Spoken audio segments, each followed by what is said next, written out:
Banyak narasi misalnya kenapa harus pilkada ulang, kenapa harus PSU, anggaran dan lain-lain, stagnan untuk pemerintahan dan lain. Sebenarnya seperti apa diatur dalam undang-undang? Ya, PSU ini kan karena negara kita berkomitmen praktek pemilunya harus berjalan sesuai dengan asas prinsip demokrasi sebagaimana diatur oleh konstitusi kita. Jadi negara tidak menghendaki proses pilkada itu berjalan sebagai formalitas yang jauh dari nilai-nilai yang dijamin oleh konstitusi dan prinsip demokrasi.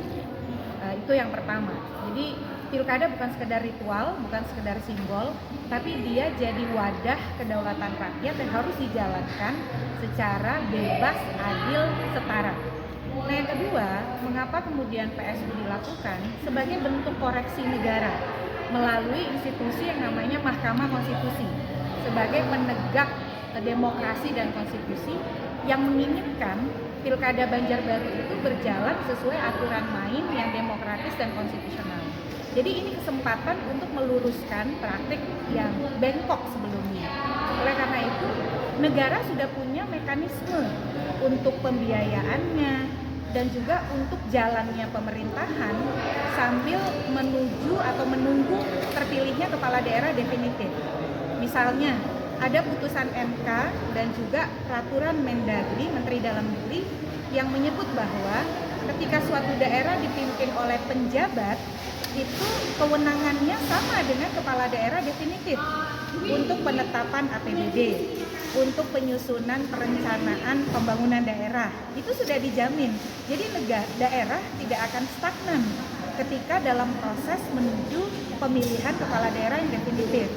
Lalu juga soal anggaran.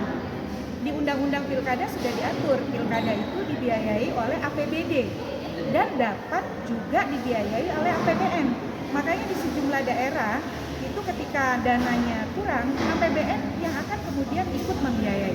Jadi bagi masyarakat Banjarbaru, pilkada besok gunakanlah hak pilih sesuai dengan keyakinan, bebas hati nurani dan betul-betul bebas dari tekanan intimidasi apapun. Jangan merasa kalau memilih secara berbeda itu bisa mengganggu daerah, bisa membuat pembangunan stagnan.